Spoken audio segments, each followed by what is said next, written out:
అమ్మా నువ్వు నాకు కనపడి తీరాలి తల్లి, నేను ఈ అశోకవనం ఒక్కటే వెతకలేదు, ఈ అశోకవనంలోకి ప్రవేశిస్తున్నాననుకున్నారు. అనుకుని ఇది నేనన్నది ఉపాసనయందు భక్తితో కూడిన ఉపాసనలో దోషం ఉంటే భగవంతుడే దిద్దుతాడు దాన్ని. వెళ్ళేటప్పుడు సీతమ్మకి నమస్కారం చేసి బయలుదేరలేదు.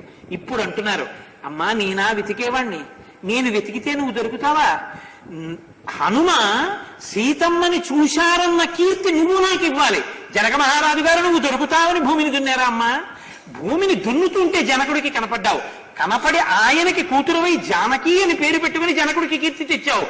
జనకుడికి కనపడి జనకుడికి కూతురువై జానకి అని పేరు పెట్టుకుని జనకుడిని ఉద్ధరించినట్టు హనుమకి సీతమ్మ తల్లి దర్శనం అయింది అన్న కీర్తిని నాకు కట్టపెట్టమ్మా, అమ్మా నాకు కనపడమ్మా అన్నారు. ప్రార్థన చేశారు. ఈ ఒక్క శ్లోకాన్ని భక్తితో చదివితే సుందరకాండంతా పారాయణ చేసిన ఫలితం వేస్తారు. నమోస్తు రామాయ సలక్ష్మణాయ దేవ్యై చ తస్యై జనకాత్మజాయై నమోస్తు రుద్రేంద్ర యమానినేభ్యో నమోస్తు చంద్రార్కమరుద్గణేభ్యః సిద్ధిన్మే సంవిధాస్యంతి దేవాः సక్షిగణాస్త్విహ బ్రహ్మా స్వయంభూర్భగవాన్ దేవాశ్చైవ దిశంతు మే సిద్ధిమగ్నిశ్చ వాయుశ్చ పురుహూతశ్చ వజ్రభృత్ వరుణః పాశహస్తశ్చ సోమాదిత్యౌ తథైవ చ అశ్వినౌ చ మహాత్మానౌ వరుతః సర్వయేవ చ సిద్ధిం సర్వాణి భూతాని భూతానాం చైవ ప్రభుః దాస్యంతి మమ ఏ చాన్యే హృదృష్టాః పరిగోచరాః. ఒక్కసారి నమస్కారం చేశారు. నమోస్తు రామాయ లక్ష్మణాయ, లక్ష్మణునితో కూడిన రామచంద్రమూర్తికి నమస్కారం. దేవ్యై చ తస్యై జనకాత్మజాయై, అమ్మ దిమ్ము ప్రకాశించేటటువంటి తల్లివి, నువ్వు అనుగ్రహిస్తే కనపడతావు, అనుగ్రహించకపోతే కనపడవు. అమ్మ నన్ను అనుగ్రహించమ్మా, నీ కొడుకు లాంటి వాణ్ణమ్మా అన్నారు. దేవ్యై చ తస్యై జనకాత్మజాయై నమోస్తు రుద్రేంద్ర యమానిలేభ్యో, రుద్రుడికి యముడికి వాయువుకి, ఆ తర్వాత బ్రహ్మా స్వయంభూర్భగవాన్ దేవాశ్చైవ దిశంతు మే సిద్ధిమగ్నిశ్చ వాయుశ్చ పురుహూతశ్చ వజ్రభృత్ వరుణః పాశహస్తశ్చ సోమాదిత్యౌ తథైవ చ. ఈ దిక్పాలకులకు అందరికీ నమస్కారం చేస్తున్నాను. సిద్ధిం సర్వాణి భూతాని భూతానాం చైవ ప్రభు, సమస్త భూతకోటికి నమస్కారం చేస్తున్నాను. నాకు సీతాన్వేషణలో సాయపడి నాకు సీతమ్మ తల్లి దర్శనమగుగాక. ఒక్కసారి ఉత్సాహం పుంజుకున్నారు. లేచి విడిచిపెట్టిన బాణం ఎలా పెడుతుందో అలా ఎగిరి ఒక్కసారి అశోకవనంలోకి దూకారు. అశోకవనం అంతా పువ్వులతో పళ్లతో నిండిపోయి ఉంది. నిర్ధూతకేళీ యువతీ యథా మృదితవర్ణిక నిష్పీత శుభదంతోష్టి నకదంతైశ్చ విక్షత అంటారు. పురుషుడి చేత భోగింపబడినటువంటి స్త్రీ అలంకారములు చెదిరి ఎలా ఉంటుందో అలా అశోకవనంలో ఉన్నటువంటి చెట్లన్నీ స్వామి హనుమ చెట్టు మించి చెట్టు మీదకి దూకితే ఆ పువ్వులు కాయలు అన్ని రాలిపోయి చెట్లు అలా అయిపోయాట. వెతికారు అశోకవనంలో. అక్కడ ఉన్నటువంటి ఒక పరిస్థితిని చూశారు. పునరావృత్తితో యాంచ మహాకపి ప్రసన్నామివ కాంతస్య కాంతాం పునరుపస్థితాం. ఎంత అద్భుతమైన విషయాలు చూశారో మహానుభావుడు. ఒక పర్వత శిఖరం నుంచి ఒక జలప్రవాహం ఇలా కింద పడి వచ్చేస్తుంటే అక్కడ ఉన్న చెట్లన్నీ కొమ్మలు ఆ నీళ్లలోకి ఇలా కిందకి దిగాయి. మా కోనసీమలో కనపడుతుంటాయి ఇలాంటివి. ఇలా కిందకి కొమ్మలు నీళ్లలోకి దిగాయి. ఆ కొమ్మలు అడ్డు రావడం వల్ల ఆ కిందకి దిగుస్తున్న ప్రవాహం మళ్ళీ ఇలా వెనక్కి తిరిగిందిట. ఇది చూస్తే ఎలా ఉందంటేట, ఒక పురుషుడి తొడ మీద కూర్చున్నటువంటి ప్రియకాంత ఏదో హాస్యంలో పురుషుడు ఏదో అన్నారని కోపం వచ్చి తొడ నుంచి దూకి కోపంతో వెళ్ళిపోతుంటే చెలికెత్తెలు చేతులు అడ్డు పెట్టి తప్పమ్మా అలా వెళ్ళిపోకూడదు, ఏదో హాస్యం ఆడాడు వెనక్కి వెళ్ళని మళ్ళీ ఆ ప్రియురాల్ని ప్రియుడి దగ్గరికి పంపుతున్నట్టుగా ఉంది ఆ నీరు వెనక్కి తిరిగితే. అశోకవనంలో అంత రమ్యమైన దృశ్యాలు కనబడ్డాయి.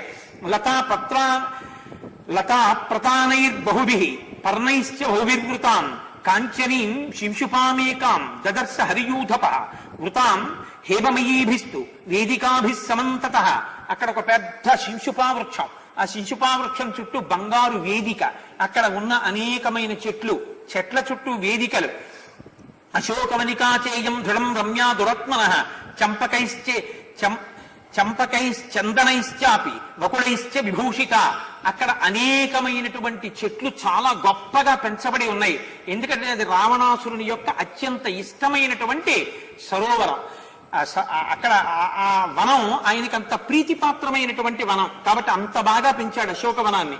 ఇయంచ నిలవీ రమ్య ద్విజసంఘ నిషేవిత ఇమాంసా రామమహిషి నూనమేష్యతి జానకి సారామా రామమహిషి రాఘవస్య ప్రియాసతి వన సంచార కుశల నూనమేష్యతి జానకి. ఇక్కడ ఒక పెద్ద సరోవరం ఉంది, ఇందులో పద్మాలున్నాయి. తెల్లవారబోతోంది, బ్రాహ్మీ ముహూర్త సమయం. కాబట్టి స్నానం చేసి సంధ్యావందనం చేయాలి. సారామ రామమహిషి రాఘవస్య ప్రియాసతి, రామచంద్రమూర్తి యొక్క ప్రియకాంత అయిన ఈ సీతమ్మ తల్లి బ్రహ్మముహూర్తంలో స్నానం చేసి సంధ్యావందనం చేసుకోవడానికి ఇక్కడికి వస్తుంది. కాబట్టి తప్పకుండా ఇక్కడికి వస్తుంది అని నాకు అనిపిస్తోంది, నాకు ఇక్కడ సీతమ్మ తల్లి దర్శనం అవుతుంది అనుకున్నారు.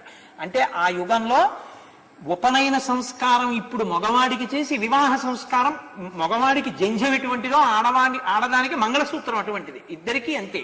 ఈయనకి జంధ్యం ఎంత గొప్పదో ఆవిడికి మంగళసూత్రం అంత గొప్పది. ఇద్దరూ దీని చేత రెండో పుటక పుడతారు. కుమారిగా ఉన్నది శ్రీమతి అవుతుంది, ఇల్లాలవుతుంది. ద్విజుడు ఒకటిగా పుట్టినటువంటి వాడు సంస్కారము చేత ద్విజుడవుతాడు, రెండో మాట పుట్టినవాడు అవుతాడు ఉపనయనం చేసుకుని. అందుకని రెండో పుట్టుక అవుతుంది ప్రతి ఆడదానికి కూడా వివాహ సంస్కారం. కానీ త్రేతాయుగంలో ఆడవాళ్ళకి యజ్ఞోపవీతం ఉండి వాళ్ళు సంధ్యావందనం చేశారు అని మనకి దీనివల్ల అవగతం అవుతుంది. కాబట్టి సంధ్యాకాల మనాశ్యామ ధ్రువైష్యతి జానకి నదీ చేమాం శివజలాం సంధ్యార్థే వరవర్ణిని, ఆవిడ సంధ్యావందనం చేయడానికి తప్పకుండా ఇక్కడికి వస్తుంది అనుకున్నారు. సదదర్శా విదూరస్థం చైత్య ప్రాసాదముచ్ఛ్రితం మధ్యే స్తంభ సహస్రేణ స్థితం కైలాస పాండురం ప్రమాళకృత సోపానం తప్త కంచన వేదికం.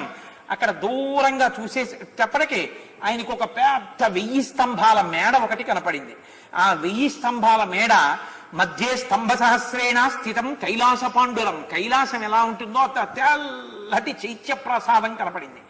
అక్కడే ఒక పెద్ద శిశుపావృక్షం, శిశుపావృక్షం చుట్టూ స్వర్ణమయ వేదిక, దానికి అనేకమైనటువంటి పగడముల వంటి మణులు పొదగబడి ఉన్నాయి. ఎగిరి ఆ శిశుపావృక్షం మీదకి వెళ్ళారు. వెళ్ళి ఒక్కసారి అశోకవనం అంతా చుట్టూ చూశారు. ఎక్కడైనా నా తల్లి కనపడుతుందా అని. ఎక్కడా కనపడలేదు. ఈ అశోకవనంలో కూడా లేదా తల్లి అనుకున్నారు. అనుకుని ఆ చెట్టు కొమ్మల మించి చిన్న పిల్లంత వారై ఉన్నారు. ఇక్కడ ఒక్క చోటే వెతకలేదు, నా తల్లి ఇక్కడే కనపడాలి అనుకున్నారు. కనపడుతుంది అని నాకు అనిపిస్తోంది అనుకున్నారు. అనుకుని ఒక్కసారి తల వంచి చెట్టు కింద చూశారు వేదిక మీద.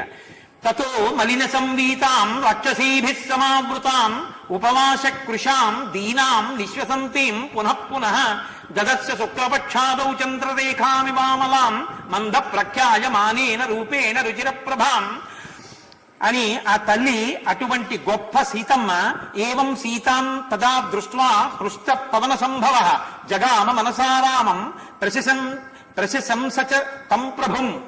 ఒక్కసారి ఆ శిశుపావృక్షపు కొమ్మల మించి ఇలా తల వంచి కిందకి చూసేసరికి తతో మలిన సంవీతాం రాక్షసీభిః సమావృతాం ఉపవాస కృషాం దీనాం నిశ్వసంతీం పునః పునః, మట్టి పట్టినటువంటి పట్టుపుట్టం కట్టుకుని భారంగా నిట్టూర్పులు విడుస్తూ ఏడుస్తూ బంగారు కాంతితో సీతమ్మ ఎలా ఉంటుందని తాను విన్నారో అటువంటి సీతమ్మ తల్లి యొక్క దర్శనాన్ని హనుమ పొంది కన్నుల వెంట ధారగా నీరు కారిపోతుండగా ఆ తల్లి వైభవాన్ని చూసి పరమానందంతో 2 చేతులెత్తి నమస్కారం చేస్తూ ఆనందంతో ఆ తల్లి వంక చూసి ఆత్మదర్శనమై సీతాదర్శనం పొందిన యోగి పొంగవుడై భాష్పధారలతో అలా నిలబడిపోయారు. ఈ సీతమ్మ దర్శనాన్ని హనుమ పొందినటువంటి ఘట్టాన్ని సిద్ధి సర్గ అంటారు. ఈ దర్శనాన్ని విన్నంత మాత్రం చేత 33 కోట్ల మంది దేవతలు తృప్తి పొందుతారని. అంత గొప్ప సర్గ, అంత గొప్ప కాండ. కాబట్టి ఇప్పుడు చక్కగా కొబ్బరికాయ కొట్టి నీరాజనం ఇస్తారు. ఇంకా ఇవాల్టితో ప్రవచనం ఇక్కడికి పూర్తయిపోయింది. కాబట్టి మీ అందరూ సీతా దర్శనాన్ని విన్నారు. రేపు మహోత్కృష్టమైన ఘట్టం నడుస్తుంది. చక్కగా నీరాజనాన్ని కళ్ళకద్దుకోండి.